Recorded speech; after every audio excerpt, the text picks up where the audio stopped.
Hello everyone, in today's quick demo we're going to go over how to create an offer code for an existing offer. To get started we'll come over into the Offers tab.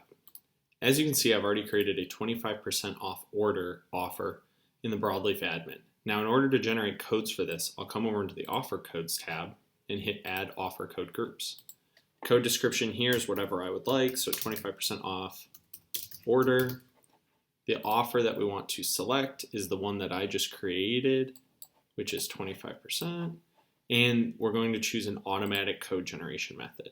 The number that we want to generate, we'll just say 10 for this purpose, and then we'll do max use of 1.